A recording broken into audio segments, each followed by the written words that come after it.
Ladies and gentlemen, even before we go straight into the details of this particular video here, let me ask you, honestly speaking, did you manage to follow today's demonstrations? If yes, what exactly can you say about the demonstrations that were conducted on this day? First of all, those were not peaceful demonstrations, right? And the Azimio supporters, Raila Odinga's leaders and supporters, are blaming the government, that the government hired goons. But you saw how the properties were being destroyed. You saw how motor vehicles were torched in Mombasa. And the police were just there watching without any action being taken. You know why? Because the police have always been blamed, that they are the ones causing chaos during peaceful demonstrations. Number two, if you observed very, very keenly, you realized that there were no Gen Zs at all in today's demonstrations. So for your information, Gen Z's demonstrations ended long time ago. Immediately, President William Ruto rejected the finance bill. So basically, their main issue was all about the finance bill 2024. What you are currently seeing, people saying that Ruto must go, Zakayo atashuka, those are not Gen Zs. They are not even millennials. Number three, let's talk about the places where all these demonstrations were conducted. Demonstrations were conducted here in Nairobi, in Mombasa, in Migori, and also Kisumu. What exactly does that tell you? What can you say about those places? They are Raila Odinga's strongholds. Exactly where these demonstrations have always been conducted. Every time Raila Odinga gives instructions. Everywhere across the country is peaceful. Meaning, all these demonstrations that you're currently seeing in just some parts of the country will not last too long. These demonstrations will end very, very soon. Now let us go back into the details of this video. And we have always said in this channel, where there is smoke, there must be fire. We have always been talking about the fallout between William Ruto and his DP, Rigathi Gachagua. There were some Azimio leaders trying to oppose the fallout between the two. I heard Babu Owino some times back saying that there is no any fallout between Rigathi Gachagua and President William Ruto. But today, Rigathi Gachagua has finally talked about the issue, about his fallout with President William Ruto. Also, he talked about the possibility of himself, Rigathi Gachagua, that he might not deputize William Ruto in the 2027 general elections. And that is exactly why Rigathi Gachagua has been acting very strange. Rigathi Gachagua recently has been acting very, very weird towards the president, together with their allies. I will read for you that particular statement by Rigathi Gachagua. But again, I was wondering, do you think that it is possible for President William Samoei Ruto to win the 2027 general elections without the support of Rigathi Gachagua? And especially in the Mount Kenya region. Will William Ruto get votes from the mountain? without Rigathi Gachagua. Because what Rigathi Gachagua has been doing recently, he has been organizing, he has been mobilizing the Mount Kenya region so that he can become the spokesperson, so that he can become the kingpin of the mountain. And Rigathi Gachagua is doing everything possible to win the support of the people from the Mount Kenya region, including pushing Uhuru Kenyatta's agenda of one man, one vote, one shilling, which William Ruto is not comfortable about it. So basically what Rigathi Gachagua wants to achieve through all this is that William Ruto will get to the mountain through him.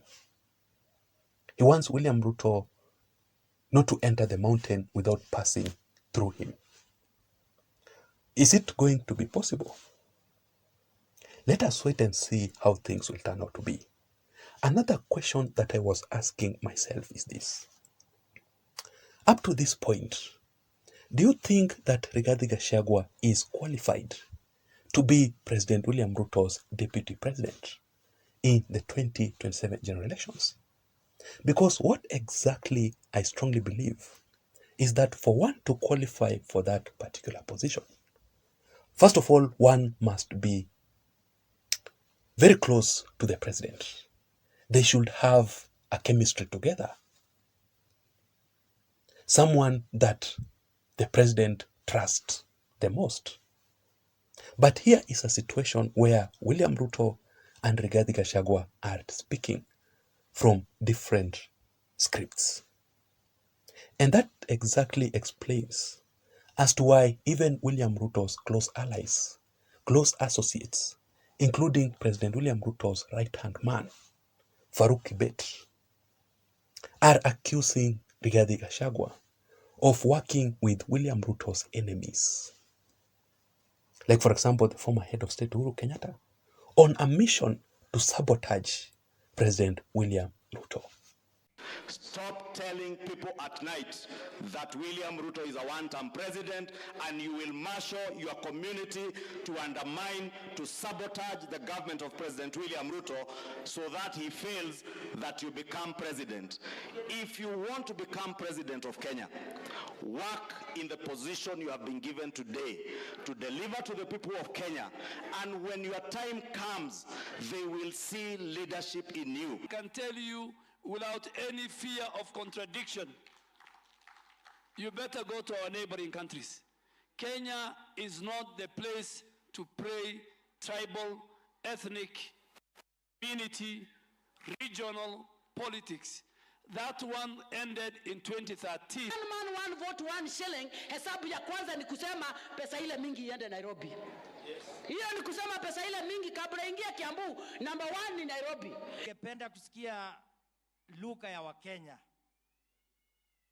Na lugha mzuri ya Wakenya ni kuunganisha Wakenya. Hawa viongozi wengi wamejitokeza. Mimi nikipima sura yao. Like, for example, in the previous finance bill, Rigathi Gachagua was against the finance bill. And that is why even Mutahi Ngunyi warned Rigathi Gachagua a few times back, saying that, "Dear Rigathi Gachagua, handshake with Uhuru Kenyatta is a setup. He is the enemy of William Ruto. You embrace him, William Ruto becomes your enemy. You defeated Uhuru Kenyatta in a broad daylight. Soldier on, you do not cross a river by constantly going back to the banks to rest. Cross it, kama mbaya, mbaya."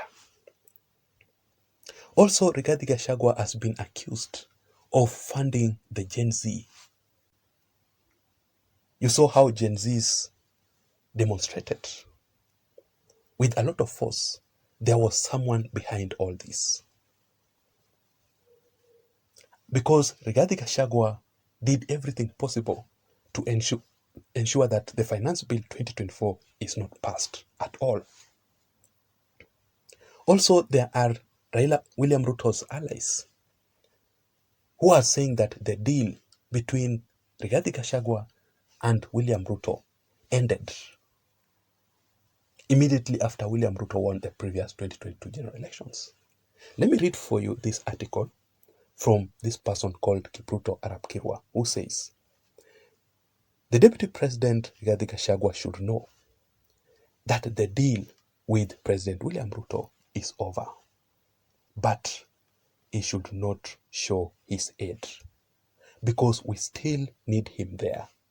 He should only reach out to good friends.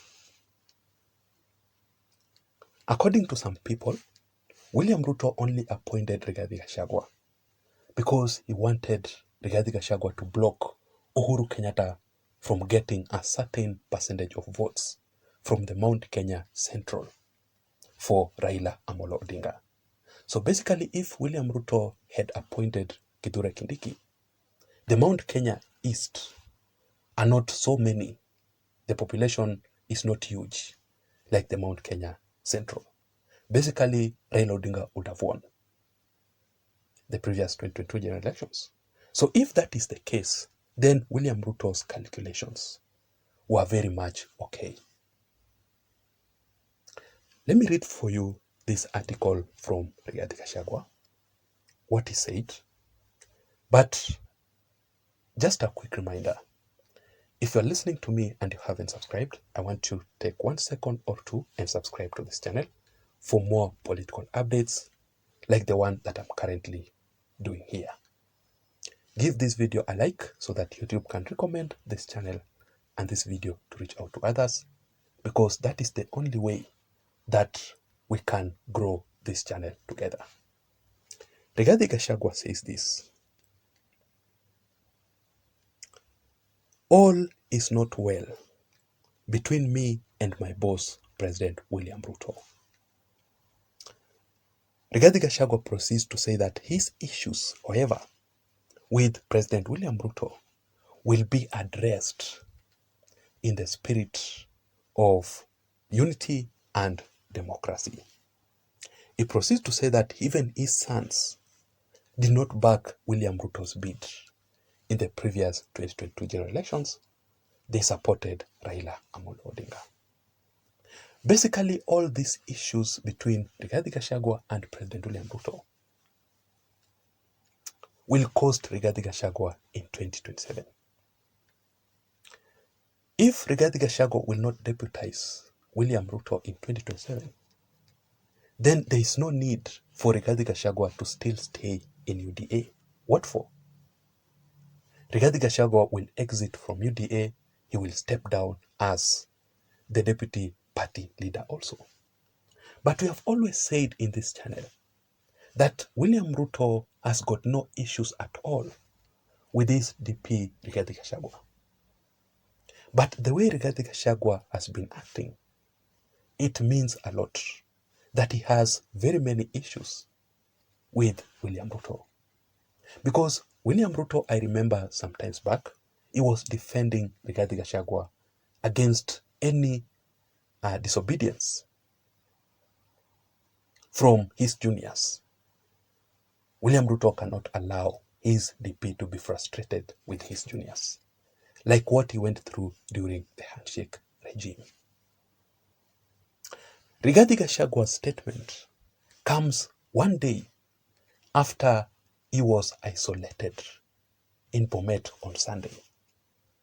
Do you know what happened in Bomet, where Rigathi Gachagua was in a church service to attend a fundraiser? Majority of UDA MPs boycotted Rigathi Gachagua's event. Let me read for you this article which says, Rigathi Gachagua was in Bomet on Sunday for a church service and for a fundraiser. MPs skip Gachagua Bomet event. Only 2 MPs were in attendance. Only 2. Governor Hilary Barchok and his deputy, together with just a few MCAs, attended that event. Sources indicate that some of the MPs, some of these legislatures were out of the country. Those are the kind of issues Rigathi Gachagua is going through because of his fallout with William Ruto. What exactly can you say about all this? Because in my considered opinion, it is not too late for Rigathi Gachagua to rectify his political mistakes with his boss and do the right thing. Because as for me, if you ask me, Rigathi Gachagua is still the deputy president and he should be appointed as William Ruto's DP in the coming 2027 general elections. In fact, I don't support any other person. I totally agree with Rigathi Gachagua. I support Rigathi Gachagua as the DP because of very, very many political issues. Rigathi Gachagua stood with President William Ruto when issues were very tough with William Ruto. If you can still remember very well, Rigathi Gachagua rejected even his boss, Uhuru Kenyatta. He told him head on, no, you cannot frustrate the DP. So Rigathi Gachagua is someone who is very, very loyal. I don't know what exactly is going on with Rigathi Gachagua recently, but the person that I know, Rigathi Gachagua, is a very, very good person. I don't know what to think. The floor is open. I would also want to know your thoughts and your opinions in the comment section down below. Please don't forget to subscribe to this channel for more political updates. Remember, my name is Jason. So let me see you again in my next video analysis. Stay safe. Bye-bye and have a good night ahead. Thank you so much, ladies and gentlemen.